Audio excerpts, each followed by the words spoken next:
15 फरवरी 2019 जमीन से हजारों किलोमीटर ऊपर अंतरिक्ष में भारत की थर्ड आई रॉ की एक हाई रिजोल्यूशन स्पाइस सैटेलाइट अपनी ऑर्बिट में घूम रही थी। अचानक एक एन्क्रिप्टेड कमांड अपलोड होती है। सैटेलाइट अपने पुराने पाथ से हटती है और उसका फोकस पाकिस्तान के खैबर पख्तूनख्वा इलाके के एक सुनसान पहाड़ी इलाके पर लॉक हो जाता है। यह जगह थी बालाकोट। नीचे जमीन पर भी कुछ अजीब हो रहा था। पठानी सूट पहने, चेहरे पर गमछा लपेटे दो आदमी इस पहाड़ी कैंप के इर्द गिर्द घूम रहे थे। ये आम पठान नहीं थे, ये रॉ के एजेंट थे। इन एजेंट्स ने जो देखा उसने उनके भी रोंगटे खड़े कर दिए। ये कोई मामूली कैंप नहीं था, ये एक किला था जिसे जंगलों के बीच छुपाया गया था। यहां ट्रेनिंग चल रही थी। 500 से ज्यादा आतंकवादी जिहाद की तैयारी कर रहे थे। इंटेलिजेंस रिपोर्ट्स के मुताबिक ये वही जगह थी जहां कभी अजमल कसाब जैसे दरिंदों को ट्रेन किया गया था। और सबसे खौफनाक खबर यह थी कि आने वाले कुछ ही दिनों में 300 नए रिक्रूट्स यहां पहुंचने वाले थे। रॉ एजेंट्स ने अपनी जान की बाजी लगाकर उस कैंप की चप्पे चप्पे की तस्वीरें ली। ये तस्वीरें और ग्राउंड इंटेल नई दिल्ली के रॉ हेडक्वार्टर में पहुंची। रॉ चीफ अनिल धस्माना समझ गए कि अगर इसे अभी नहीं रोका गया तो तबाही मचना तय था। इस इंटेल के मिलते ही भारत के इतिहास का सबसे बड़ा और सबसे खतरनाक कोवर्ट ऑपरेशन शुरू होने वाला था। यह था ऑपरेशन बंदर। 14 फरवरी 2019 भारत के इतिहास में यह दिन ब्लैक डे के नाम से दर्ज है। जम्मू श्रीनगर नेशनल हाईवे 44, दोपहर का वक्त सीआरपीएफ का काफिला जिसमें 78 गाड़ियां शामिल थीं, अपने रास्ते पर आगे बढ़ रहा था। इन ट्रकों में बैठे थे हमारे 2500 जवान। उन्हें अंदाजा भी नहीं था कि अगले ही पल उनकी दुनिया हमेशा के लिए अंधेरे में डूबने वाली है। काफिला अभी 15 मिनट ही चला था कि एक कनेक्टिंग रोड से एक गाड़ी हाईवे पर आती है।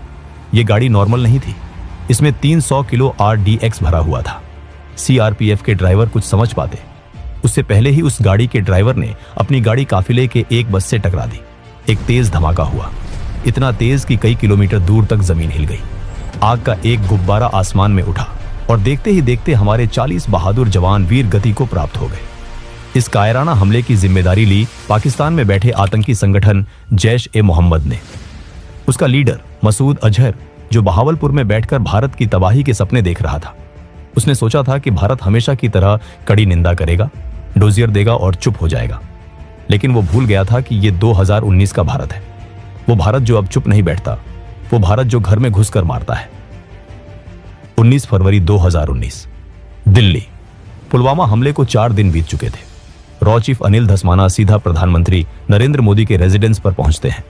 मीटिंग रूम में पीएम मोदी के अलावा national security adviser Ajit Doval, defence minister और तीनों सेनाओं के प्रमुख मौजूद थे। पीएम मोदी की आंखों में वो दर्द था जो हर हिंदुस्तानी महसूस कर रहा था। उन्होंने आर्मी, नेवी और एयर फोर्स के चीफ्स से साफ शब्दों में कहा, बहुत हो गया। हर बार हम सब्र करते हैं और वो इसे हमारी कमजोरी समझते हैं। इस बार मुझे एक्शन चाहिए। तभी रॉ चीफ धस्माना ने प्रोजेक्टर पर बालाकोट कैंप की हाई रिजोल्यूशन सैटेलाइट इमेजेस दिखाई और कहा, सर, ये जैश का सबसे बड़ा ट्रेनिंग कैंप है। यहां मसूद अजहर का भाई और टॉप कमांडर्स मौजूद हैं। अगर हमने इसे हिट किया तो जैश को रिकवर होने में 10 साल लग जाएंगे। आर्मी चीफ ने कहा, सर, हमने उरी के बाद सर्जिकल स्ट्राइक की थी जमीन के रास्ते, लेकिन इस बार दुश्मन सतर्क है, पूरा बॉर्डर हाई अलर्ट पर है। तभी अजीत डोवाल ने कहा, अगर आज हम चुप रहे तो वो हमारी खामोशी को कमजोरी समझेंगे। वो फिर आएंगे, फिर हमारा खून बहाएंगे। इस बार हमें दुश्मन के दिमाग में खौफ पैदा करना होगा, ऐसा खौफ जो उनकी नस्लों को याद रहे। पीएम मोदी अपनी कुर्सी पर शांत बैठे थे। उन्होंने सबकी बात सुनी। कुछ पल के लिए कमरे में बिल्कुल सन्नाटा छा गया। फिर पीएम खड़े हुए। उन्होंने एयरफोर्स चीफ BS धनोआ की तरफ देखा और पूछा, चीफ, क्या आप तैयार हैं? एयर चीफ धनोआ ने बिना एक पल गंवाए कहा, सर, हम उनके लिए धरती पर ही नरक बना देंगे। पीएम ने एक गहरी सांस ली और कहा, गो अहेड, लेकिन याद रहे मुझे सिविलियंस का नुकसान नहीं चाहिए, सिर्फ आतंकी और उनके हैंडलर्स का सफाया होना चाहिए। इस एक डिसीजन ने ऑपरेशन को हरी झंडी दे दी थी। इस ऑपरेशन का नाम था ऑपरेशन बंदर। बंदर क्यों? क्योंकि रामायण में लंका को जलाने का काम हनुमान जी ने किया था और आज रात IAF की वानर सेना आतंकियों की लंका जलाने निकली थी। रॉ को काम पर लगाया गया।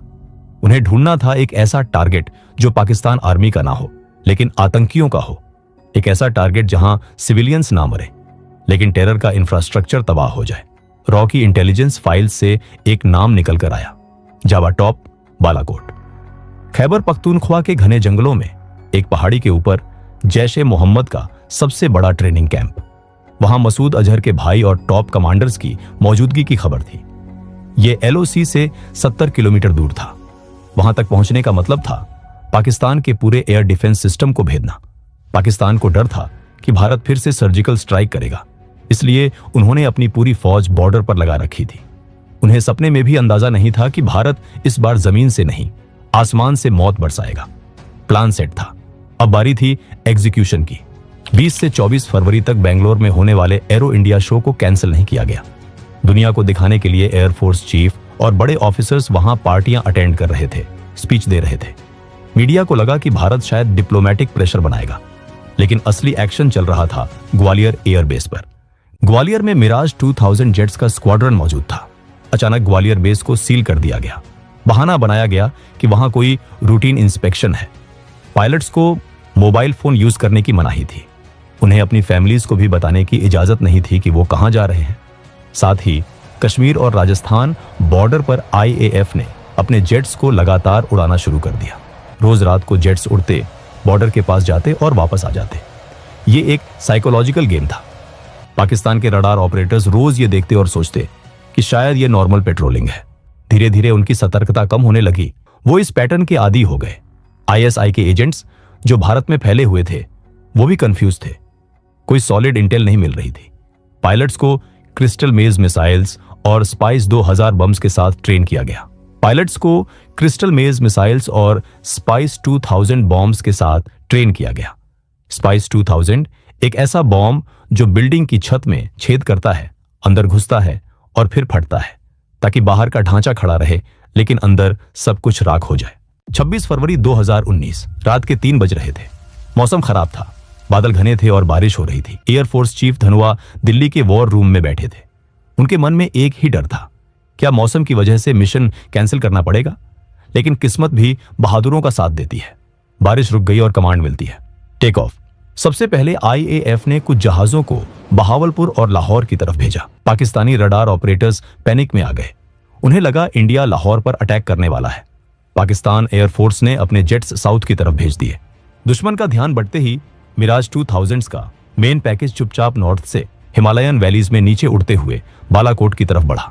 ये टेरेन मास्किंग टेक्निक थी, पहाड़ों की आड़ में उड़ना ताकि रडार पकड़ ना सके। जैसे ही वो LOC के करीब पहुंचे, मिराजेस ने एल्टीट्यूड गेन किया, टारगेट लॉक किया और 5 स्पाइस 2000 बम्स रिलीज कर दिए। स्पाइस 2000 बम्स सीधे जैश के कैंप पर गिरे। एक के बाद एक 5 धमाके हुए। जो आतंकी अपने बिस्तरों में सो रहे थे, जो सपने देख रहे थे भारत को बर्बाद करने के, वो नींद में ही मौत की गोद में चले गए। पायलट्स ने कोड वर्ड बोला, बंदर मारा गया और वापस इंडियन एयर स्पेस में लौट आए। यूसुफ अजहर, मसूद अजहर का साला, जो उस कैंप को चला रहा था, वो भी उसी मलबे में ढेर हो गया। उस रात वहां 300 से ज्यादा आतंकी मारे गए। PM मोदी, जो रात भर जाग रहे थे, उन तक खबर पहुंची। उनके चेहरे पर एक मुस्कान थी। 40 जवानों का बदला ले लिया गया था। सुबह होते होते पूरी दुनिया में खबर फैल गई कि भारत ने पाकिस्तान के घर में घुसकर मारा है। 27 फरवरी 2019 पाकिस्तान की अवाम और सेना सदमे में थी। उनकी नाक कट चुकी थी। उनका एयर डिफेंस सिस्टम फेल हो चुका था। अपनी इज्जत बचाने के लिए और अपने लोगों का गुस्सा शांत करने के लिए पाकिस्तान मजबूर था रिटेलिएट करने के लिए। सुबह के 10 बज रहे थे। पाकिस्तान एयरफोर्स ने अपने सबसे बेहतरीन fighter jets American made F-16S को भेजा। उनका मकसद था भारत के मिलिट्री इंस्टॉलेशंस पर बम गिराना, ताकि वो दिखा सकें कि वो भी कमजोर नहीं है। लेकिन इंडियन एयरफोर्स तैयार थी। रडार्स ने पाकिस्तानी जेट्स को डिटेक्ट किया। श्रीनगर एयरबेस पर सायरन गूंज उठे। वहां मौजूद थे विंग कमांडर अभिनंदन वर्धमान। उन्होंने बिना वक्त गंवाए अपने MiG-21 बाइसन में उड़ान भरी। अब जरा सोचिए, कहां F-16 जो दुनिया का सबसे एडवांस्ड 4th जनरेशन फाइटर है, और कहां MiG-21 जो 1960 का पुराना जहाज है। यह मुकाबला बराबरी का नहीं था। पाकिस्तानी जेट्स ने हमारे आर्मी कैंप्स के पास बम गिराए, लेकिन वो टारगेट मिस कर गए क्योंकि हमारे पायलट्स ने उन्हें एंगेज कर लिया था। अभिनंदन ने देखा कि एक पाकिस्तानी F-16 वापस भाग रहा है। उन्होंने उसका पीछा किया। अभिनंदन ने R-73 मिसाइल फायर की। मिसाइल सीधे जाकर F-16 को लगी और F-16 नीचे गिरने लगा। इतिहास में पहली बार किसी MiG-21 ने F-16 को मार गिराया था। ये एक चमत्कार से कम नहीं था। विंग कमांडर अभिनंदन ने देखा कि एक पाकिस्तानी जेट वापस भाग रहा है, लेकिन अभिनंदन उस जेट के पीछे एलओसी क्रॉस कर गए। वो अब दुश्मन के इलाके में थे।